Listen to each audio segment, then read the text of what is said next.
Muy buenas noches, mis amados hermanos, que el Señor les bendiga grandemente. Qué privilegio para mí el poder estar una vez más con ustedes en este su programa ¿Qué dice la Biblia? Y hoy vamos a estar estudiando un tema que es bastante interesante. ¿Qué es el seno de Abraham? ¿Y dónde está ese lugar? ¿En qué tiene que ver con nosotros los cristianos?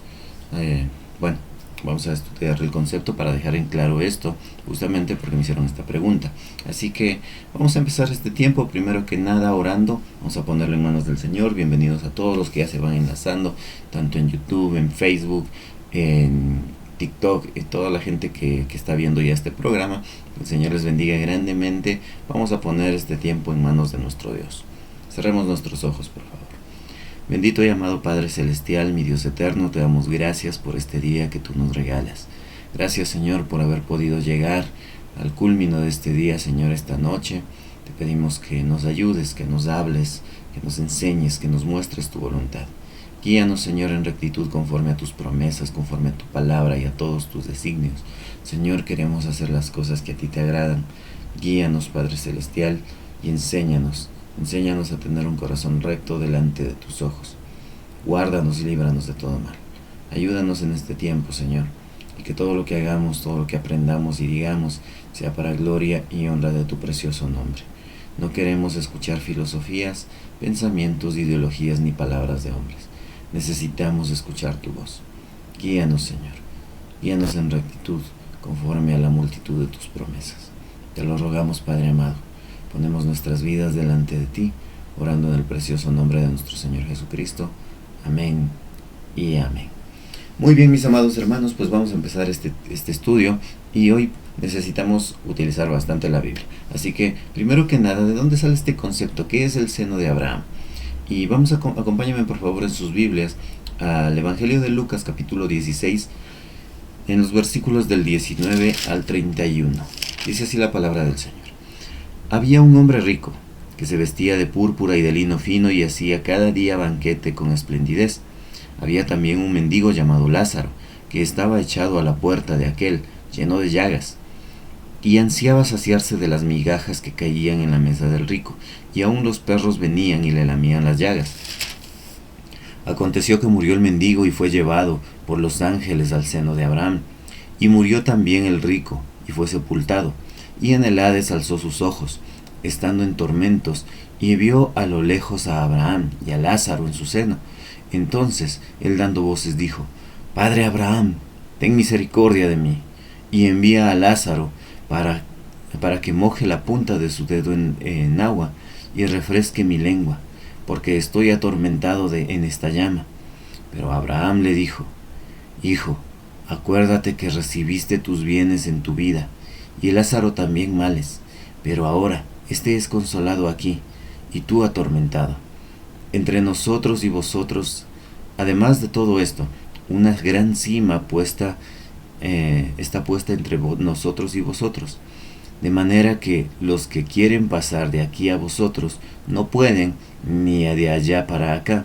Entonces dijo: Te ruego pues, Padre, que le envíes a la casa de mi padre, porque tengo 5 hermanos, para que les testifique, a fin de que no vengan ellos también a este lugar de tormento. Y Abraham dijo: A Moisés y a los profetas tienen, óiganlos. Él entonces dijo: No, padre Abraham, porque si alguno fuere a ellos de entre los muertos se arrepentirán. Mas Abraham le dijo: Si no oyeren a Moisés y a los profetas, tampoco se persuadirán, aunque alguno se levante de los muertos. Pongan muchísima atención, mis amados hermanos, a lo que vamos a estudiar. El rico y Lázaro es la historia que hace referencia a este tema. Fíjense bien, bueno, como objetivo central nosotros tenemos que tener en claro qué es el seno de Abraham y su significado teológico y la relevancia que tiene este mismo término para nosotros los creyentes. A ver, tengamos en cuenta esto. El seno de Abraham aparece directamente en esta historia. Este concepto ha sido interpretado y debatido por muchísima gente, por muchísimos teólogos y estudiosos de la Biblia a lo largo de la historia. Vamos a tratar de explicar su concepto bíblico y teológico y su relevancia que tiene para nosotros como creyentes.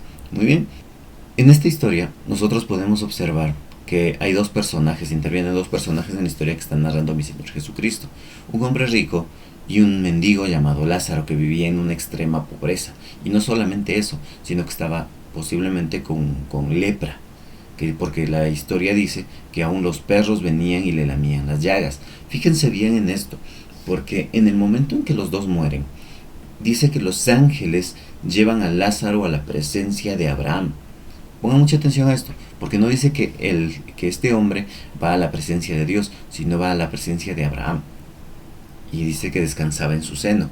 Este concepto de descansar sobre el seno radica básicamente en la tradición de los que tenían los judíos. Recuerden esto, los judíos al momento de comer, no es que tenían las mesas como las tenemos ahora y las sillas como las tenemos ahora. Al momento de comer en la tradición, por lo general en la costumbre oriental, ellos se sentaban a mesas que eran casi al ras del piso, y se sentaban prácticamente se recostaban sobre cojines. Tanto así que cuando tenían esta costumbre, cuando iban a comer, la cabeza de la persona siguiente, prácticamente quedaba recostada sobre el pecho de la otra persona, cerca del pecho, del seno, por así decirlo. Por eso se dice que Juan, que era el discípulo amado, dice que él se recostaba sobre el pecho del maestro. No es que él andaba como un niño chiquito recostándose sobre él, sino que él siempre estaba cerca de Jesús, y al momento de comer prácticamente quedaba en la posición en la que quedaba, era cerca del pecho de mi Señor Jesucristo. Eso es dentro de la costumbre de los judíos al momento de comer. Por eso tenemos que entender esta parte. Cuando dice que estaba sobre el seno de Abraham, la referencia es que había un lugar de gozo, de reposo, de descanso en el cual iban a estar. Y para los judíos era muy importante entender esto, porque el anhelo de ellos después de la muerte era poder descansar con sus antepasados más reconocidos, como los antepasados más importantes, y ellos esperaban o anhelaban el poder descansar en la presencia o en el acompañamiento de sus antepasados más importantes, en este caso Abraham, Isaac y Jacob, pero se toma como referencia a Abraham por ser el padre de la fe, como así se lo conoce. Fíjense bien en esto, por favor. Cuando nosotros estudiamos esto en definición, el término del seno de Abraham se usa para describir un lugar de consuelo, de paz, donde los justos van después de la muerte. Es visto como un lugar de bendición en la presencia de Abraham, el patriarca de Israel. Por ende, no directamente es que estaban en la presencia de Dios. ¿Por qué? Porque tenemos que entender algo. Si ellos al morir, antes de Cristo, antes de la resurrección y del sacrificio de Jesús de entre los muertos, si ellos hubiesen ido directamente a la presencia de Dios, entonces no hubiese habido necesidad de que Jesucristo muriera en la cruz del Calvario. La única manera de llegar a la presencia de Dios, el único camino al Padre, es Jesús. Lo dice Juan capítulo 14, versículo 6. Dice: Jesús le dijo: yo soy el camino y la verdad y la vida, y nadie viene al Padre sino por mí. Ahora, teniendo en claro esto, tenemos que tener en cuenta que cuando mi Señor Jesucristo está hablando acerca de este tema en esta historia del rico y Lázaro, que iban a la presencia o al seno de Abraham, o a la presencia de Abraham, antes de la muerte y resurrección de mi Señor Jesucristo, todas las personas que eran justas y que morían en el Señor no iban directamente a la presencia de Dios, sino que iban a este lugar. Se cree que este sitio, el seno de Abraham, o el Seol, como algunos lo consideran, era un lugar de descanso antes del cielo, un lugar al que iban los justos que morían en el Señor, un lugar donde podían tener reposo, descanso. Sin embargo, no era directamente la presencia de Dios o el tercer cielo, como lo explica el apóstol Pablo. ¿Por qué? Porque la única manera de llegar a la presencia del Padre, a la presencia de Dios, es a través de Jesucristo. Y si Jesucristo todavía no había venido, no había hecho el sacrificio en la cruz del Calvario, pues entonces todavía no había ese acceso al Padre. Bueno, nosotros también podemos observar algo como referencia. Cuando nosotros entendemos esto, es importantísimo que nosotros tengamos en cuenta también lo que dice la palabra del Señor en el libro de Hebreos, un ratito, capítulo 11,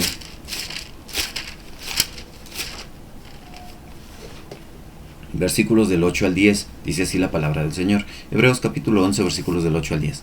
Por la fe, Abraham, siendo llamado, obedeció a salir al lugar que había de recibir como herencia y salió sin saber a dónde iba. Por la fe habitó como extranjero en la tierra prometida, como en tierra ajena, morando en tiendas con Isaac y Jacob, coherederos de la misma promesa, porque esperaban la ciudad que tiene fundamentos, cuyo arquitecto y constructor es Dios. Por la fe también la misma Sara, siendo estéril, recibió fuerza para concebir y dio a luz, aún fuera del tiempo por la edad, porque creyó que era fiel quien lo había prometido. Por lo cual también de uno y asimismo ya casi muertos salieron como las estrellas del cielo en multitud y como la arena innumerable que está a la orilla del mar. Conforme a la fe murieron todos estos sin haber recibido lo prometido, sino mirando de lejos y creyéndolo y saludándolo y confesando que eran extranjeros y peregrinos sobre la tierra, porque los que esto decían claramente dan a entender que buscan una patria, pues si hubieran estado pensando en aquella de donde salieron, ciertamente tenían tiempo de volver, pero anhelaban una mejor. Esto es celestial, por lo cual Dios no se avergüenza de llamarse Dios de ellos, porque les ha preparado una ciudad. Fíjense bien en esto. Cuando nosotros vemos en la palabra de Dios que hace referencia directamente a este tema, tenemos en claro algo. Como acabamos de leer aquí en el libro de los Hebreos capítulo 11, pues tenemos que tener en cuenta esto. Cuando nosotros vemos esto, entendemos algo.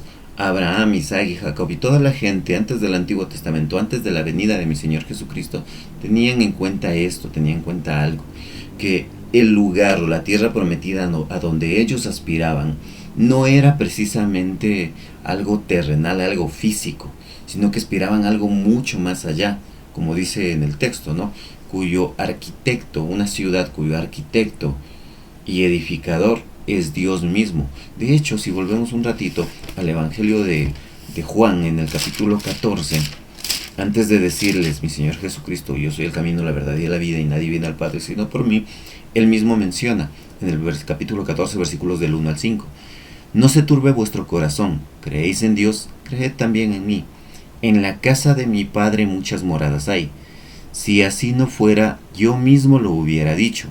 Voy pues a preparar lugar para vosotros. Y si me fuere y os prepararé lugar, vendré otra vez y os tomaré a mí mismo, para que donde estoy, vosotros también estéis. Y sabéis a dónde voy, y sabéis el camino. Le dijo Tomás, Señor, sabemos a dónde vas. Señor, no sabemos a dónde vas. ¿Cómo pues podemos saber el camino? Jesús le dijo, yo soy el camino, y la verdad y la vida, y nadie viene al Padre si no es por mí. Cuando mi Señor Jesucristo está hablando de esto, les está hablando de que va a preparar un lugar para ellos. Pero tenemos que tener en cuenta algo. Si ellos morían en ese momento, al lugar a donde iban no era directamente a la presencia de Dios con Jesús, porque Jesús todavía no estaba físicamente, en ese momento no estaba en la presencia de Dios. O sea, Él estaba aquí en la tierra. No había muerto, todavía no había resurrección, todavía no estaba la resurrección de los muertos, todavía no había pagado por los pecados del mundo. Así que las personas que morían antes de la muerte y resurrección de mi Señor Jesucristo iban al Seol, o al lugar de descanso, al lugar conocido como el seno de Abraham. Ese lugar no es como el famoso purgatorio que hacen referencia el catecismo católico. No es igual, porque según el concepto del catolicismo, el purgatorio es un lugar donde, como lo dice su nombre, van a purgar por sus culpas.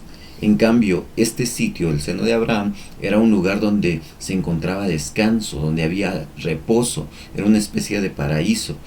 Se cree que este mismo lugar es donde mi Señor Jesucristo le prometió al ladrón junto a la cruz que iba a estar con él, cuando le dijo, hoy estarás conmigo en el paraíso. Se cree que algunos teólogos lo explican como que ese es el lugar a donde iba a ir ese hombre. ¿Por qué? Porque recordemos una cosa, mi Señor Jesucristo moría en ese momento, pero tenían que pasar 3 días para que Él resucitase. Lucas capítulo 23 versículo 43 nos dice de la siguiente manera.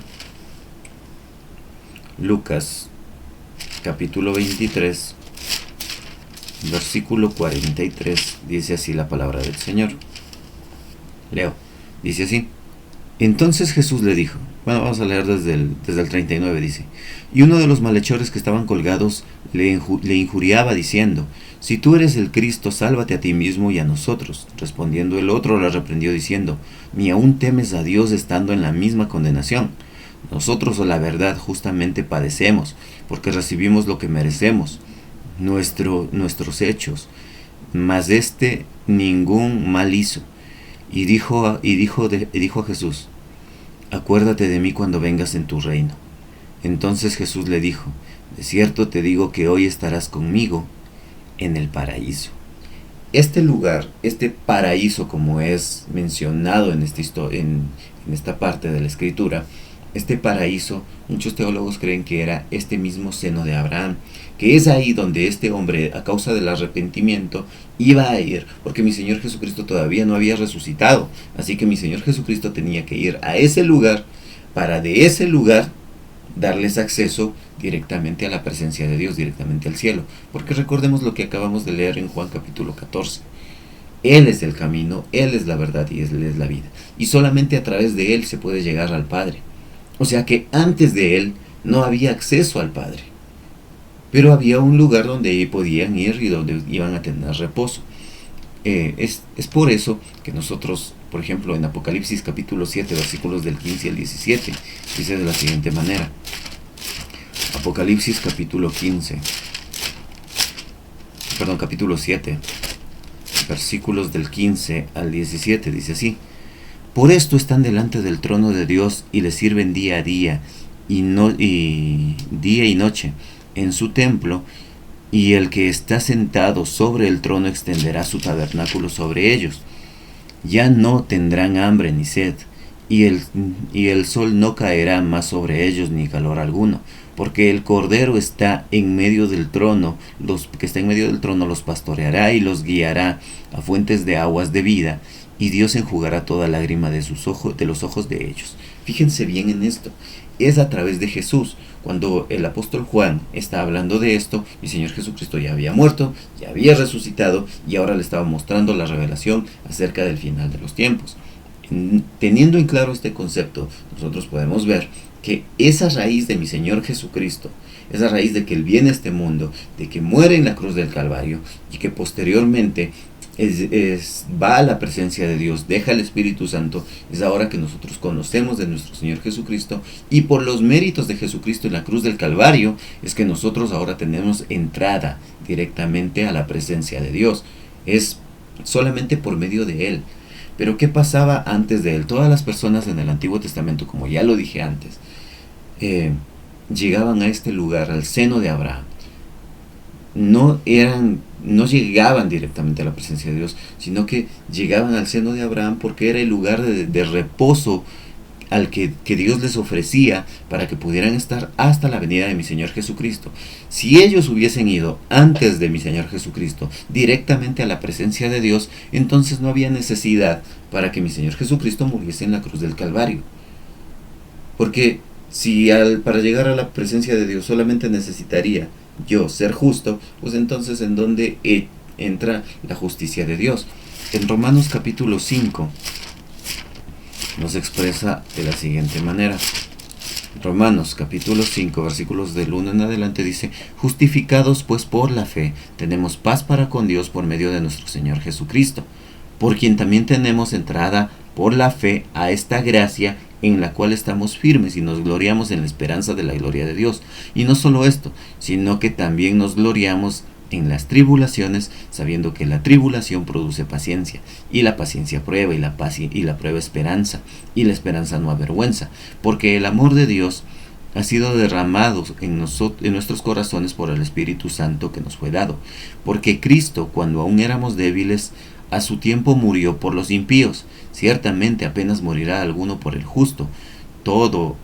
Con todo, pudiera ser que alguno osara morir por el bueno. Mas Dios muestra su amor para con nosotros en que siendo aún pecadores, Cristo murió por nosotros. Pues mucho más, estando ya justificados en su sangre, por él seremos salvos de la ira.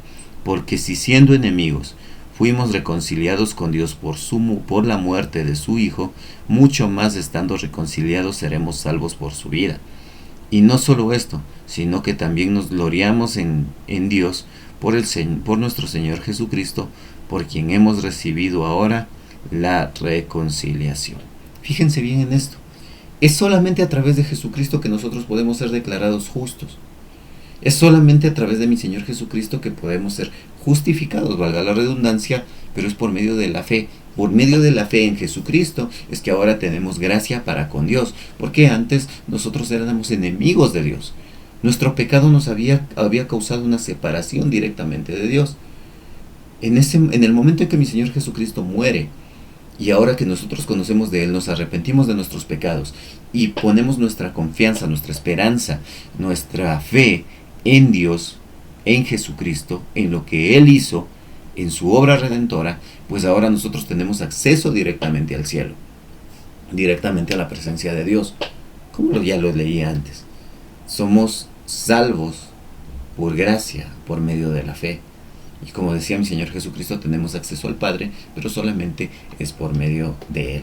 Tenemos en cuenta esa parte, porque si no, simplemente serían actos religiosos los que nos llevaran a la presencia de Dios.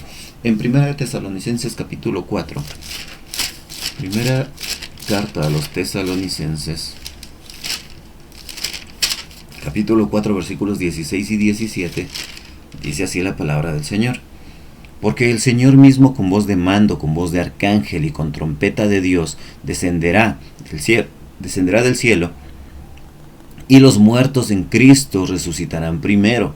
Luego nosotros, los que vivimos, los que hayamos quedado, seremos arrebatados juntamente con ellos en las nubes para recibir al Señor en el aire, y así estaremos siempre con el Señor. Por lo tanto, alentaos los unos a los otros con estas palabras. Fíjense bien en esto. Me llama mucho la atención porque aquí nos da la promesa, ¿no?, de que va a llegar un momento en que dice que los que han muerto en Cristo resucitarán primero, y que después los que estamos vivos, pues entonces también seremos arrebatados, seremos llevados a la presencia de Dios. Y la resurrección como tal, no es que en ese momento vamos a salir de la tumba y vamos a caminar entre los vivos. No, esa resurrección hace referencia a que en el momento en que mi Señor Jesucristo, al momento en que va a venir el arrebatamiento, lo primero que va a hacer es que las personas en cuerpo y alma van a ser llevadas directamente a la presencia del Señor. Cuando morimos nosotros en Cristo, nuestro espíritu va a la presencia de Dios, pero el cuerpo se queda aquí. La promesa que tenemos es que un día vamos a llegar a la presencia de Dios en cuerpo y alma, y ese cuerpo va a ser un cuerpo similar al de mi Señor Jesucristo, un cuerpo glorificado. Ya no vamos a tener, pero al ser un cuerpo glorificado, ya no vamos a tener el problema de las enfermedades, de la muerte, el problema del desgaste físico, el problema del cansancio. Ya no vamos a tener ninguna de estas cosas, porque ahora nuestro cuerpo va a ir directamente a la presencia de Dios, y en el Señor ya no va a existir ninguna de estas cosas. Como conclusión, para dejar en claro este tema, el seno de Abraham es un concepto bíblico que ofrece esperanza a los creyentes, a las personas que vivían antes de la muerte y resurrección de mi Señor Jesucristo. Ellos que habían ofrecido sacrificios. Esto también está en Hebreos capítulo 7. No, en Hebreos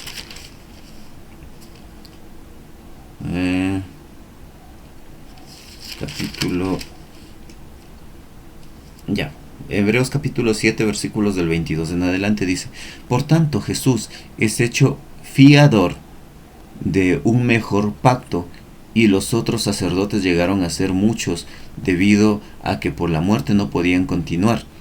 Mas este, por cuanto permanece para siempre, tiene un sacerdocio inmutable, por lo cual puede también salvar perpetuamente a los que a él se acercan, a Dios, viviendo siempre para interceder por ellos. Por tal sumo sacerdote nos convenía santo, inocente, sin mancha, apartado de los pecadores, y el hecho más sublime de los cielos, y hecho más sublime que los cielos, porque que no tiene necesidad cada día, como aquellos sumos sacerdotes que ofrecen primero sacrificios por sus propios pecados y luego por los del pueblo, porque esto lo hizo una vez y para siempre, ofreciéndose a sí mismo, porque la ley constituye sumos sacerdotes a débiles hombres, pero la palabra del juramento posterior a la ley, al Hijo hecho perfecto para siempre. En el Antiguo Testamento, los sumos sacerdotes ofrecían sacrificios para poder ser justificados de sus pecados, pero esto no los limpiaba del pecado. Esto solamente cubría el pecado, la sangre de los corderos. Pero cuando viene mi Señor Jesucristo, una de las expresiones más hermosas que hace el apóstol, que hace Juan el Bautista, es directamente: he ahí el Cordero de Dios que quita el pecado del mundo. No que cubre, sino que quita el pecado del mundo. Eso lo podemos ver en el Evangelio de Juan, capítulo 3, si no me equivoco, 2. Juan capítulo 1, versículo 29 dice: el siguiente día vio Juan a Jesús que venía a él y dijo: he aquí el Cordero de Dios que quita el pecado del mundo. Claramente nosotros sabemos, la sangre de los corderos en el Antiguo Testamento solamente cubrían el pecado, de alguna manera lo tapaban, pero no era un medio por el cual podían alcanzar salvación. Y el sumo sacerdote tenía que ofrecer sacrificios primeramente por sus pecados y posteriormente por los pecados del pueblo. En este caso, cuando viene mi Señor Jesucristo, como Él es el dador de vida, Él es el que tiene en sí mismo, en Él radica la vida eterna, Él no había necesidad de que solamente ofreciera, no había necesidad de que ofreciera sacrificios que a la larga no cubrían el pecado. Él es el sacrificio, el que quita el pecado, no el que cubre, sino el que quita el pecado del mundo. Al momento de la muerte de mi Señor Jesucristo, la sangre derramada del Cordero, la sangre de mi Señor Jesucristo, es la que nos limpia de todo pecado.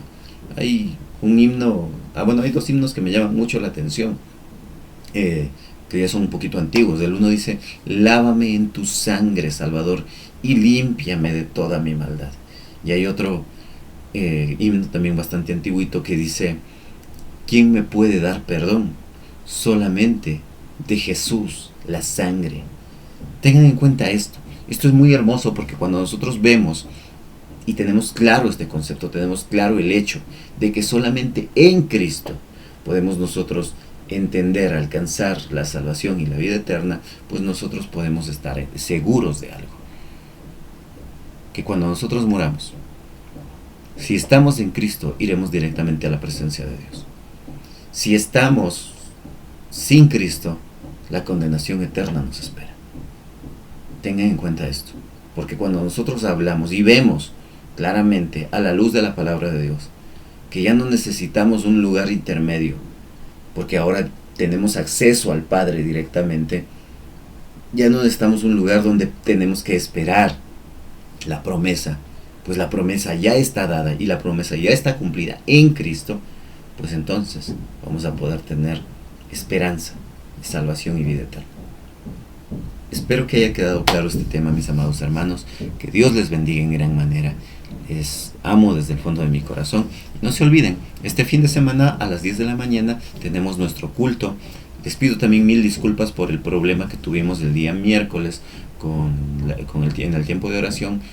Tuve una pequeña falla con el micrófono, y a los últimos minutos, mientras estábamos orando, pues ya no tiene audio el video ahí en YouTube. Así que, bueno, lamentablemente a veces se presentan estas fallas, técnicas. Estoy tratando de reunir los recursos para poder conseguir un mejor micrófono, para así ya no tener este tipo de problemas. Pero bueno, solamente Dios es el proveedor, así que el Señor nos brindará esa ayuda para poder adquirir los equipos que necesitamos, pues, para nosotros y no tener este tipo de inconvenientes. También les pido, por favor, estén orando por nosotros, por la Iglesia Bíblica Cristiana Siervos de Jesucristo. Este día domingo están todos cordialmente invitados a nuestra amada Iglesia Bíblica Cristiana Siervos de Jesucristo, donde vamos a estar estudiando un mensaje realmente espectacular. Lleva por título: ¿quién es Dios? De pronto es una de las preguntas que más nos podemos llegar a hacer, o de pronto creemos conocer, pero que muchas veces no sabemos cómo responder. Así que, ¿quién es Dios? Es lo que vamos a estudiar este fin de semana, y a raíz de este tiempo estaremos también estudiando una serie de enseñanzas que de verdad van a transformar nuestras vidas. Hermanos amados, recuerden una cosa: el mensaje del Evangelio es lo que tiene que ser predicado. De nada sirve que me enseñen a cómo ser mejor persona, porque eso lo puede ser un motivador, pero el mensaje que cambia vidas, que transforma corazones, que restaura vidas, que nos ofrece esperanza de salvación y vida eterna, es solamente el mensaje del Evangelio, el mensaje de Cristo, el mensaje de la palabra de Dios. Así que nos vemos el día domingo, 10 en punto de la mañana. Arrancamos con el culto presencial en nuestra amada Iglesia Bíblica Cristiana Siervos de Jesucristo. Estamos ubicados en la avenida General Murgeón. Y 10 de agosto, si ustedes vienen desde el sur hasta el norte, tienen que quedarse en la parada del trole de la Cuero y Caicedo. Si ustedes vienen en sentido norte-sur, tienen que quedarse en la parada Mariana de Jesús. Avanzan hasta el primer semáforo, de ahí suben por la General Murgeón, media cuadrita, ahí está el edificio Acuario. Y en el primer piso, ahí van ustedes a ver, está colgado un letrerito pequeño que dice Iglesia Bíblica Cristiana Siervos de Jesucristo. Si ustedes vienen del sur al norte, ya saben, se quedan en la parada Cuero y Caicedo, y justamente ahí está el semáforo, cruzan la calle nomás y suben media cuadrita, ahí está nuestra amada iglesia. Así que, hermanos amados, estemos orando por esto, estemos orando por nuestra iglesia, estemos orando para que el Señor nos provea de los recursos para poder ya empezar a buscar un local, porque ahorita estamos en la casa de nuestro hermano Carlitos. Que Dios le bendiga a mi hermano Carlitos, bendiciones, qué gusto que pueda enlazarse también con nosotros en este tiempo. Así que estemos pendientes de esto, ¿ya? Oremos por nuestra iglesia, oremos por los más necesitados. Yo personalmente también les pido, oren por mi vida, que el Señor me provea de un trabajo estable para yo poder también llevar el sustento a mi hogar, porque a veces es complicado, es difícil el estar sin trabajo. Oremos por las personas que no tienen trabajo, me incluyo en ese sentido, para poder encontrar un trabajo un trabajo justo, un salario digno, para poder llevar el sustento a nuestros hogares. Así que también estemos orando por eso. Oremos por los unos por los otros. Oremos por nuestros amados diáconos, que el Señor los ayude para poder, ahora que ya están ejerciendo sus funciones ahí en nuestra iglesia, nuestro hermano Carlitos Sánchez y nuestro hermano Andrés Lara, que el Señor les dé sabiduría para incluso los recursos que estamos obteniendo puedan ser bien administrados y podamos pagar lo que estamos debiendo. Todavía debemos $100 de las sillas, todavía tenemos que reunir recursos para poder ya buscar un local. Así que les pido oración por eso. Mis amados hermanos, vamos a terminar este tiempo de oración y quiero darle la gloria a mi Dios también, porque saben, hace algunas semanas atrás estuvimos orando por la vida de la sobrina de nuestra hermana Anita Caicedo. Ella tenía un embarazo muy complicado y de alto riesgo. Gracias a Dios, el día jueves, me escribió mi hermana Anita y me dice que bendito sea el Señor, ya dio a luz la sobrinita de ella, y tanto la sobrina, la mamá como la bebé están bien. Gracias a Dios salieron de todo peligro, ellas están bien, están recuperándose después del parto y todo esto, y el Señor bendito se glorificó una vez más y pudieron salir de todo peligro y ahora están bien. Que el Señor las bendiga en gran manera. Qué alegría es saber que hay un nuevo bebé en casa. Así que bendiciones. Nos vemos el día domingo, y para terminar vamos a orar. Cerramos nuestros ojos, por favor. Padre celestial, mi Dios eterno, gracias por este tiempo y por lo que tú nos has enseñado. Señor, gracias por la esperanza de salvación y vida eterna. Gracias por el acceso que tú nos das a tu presencia. Gracias porque sabemos que si vivimos y confiamos en ti, cuando el fin de nuestros días llegue, aquí en esta tierra, iremos directamente hacia ti. Gracias, Padre Celestial, porque separados de ti no podríamos hacer nada. Guíanos conforme a tu justicia, conforme a tu verdad, y enséñanos a descansar en ti. Te alabamos, te adoramos, te glorificamos, orando en el precioso nombre de nuestro Señor Jesucristo. Amén y amén. Que el Señor les bendiga, mis amados hermanos. Nos vemos el día domingo. Y no se olviden también, antes del culto, si llegan a las 9 en punto de la mañana, vamos a tener clases de evangelismo. Así que 9 en punto de la mañana, clases de evangelismo, 10 en punto de la mañana, nuestro culto. Y con la bendición de Dios, ahí arrancamos. Que el Señor les bendiga en gran manera. Un abrazo y los amo de todo corazón. Bendiciones.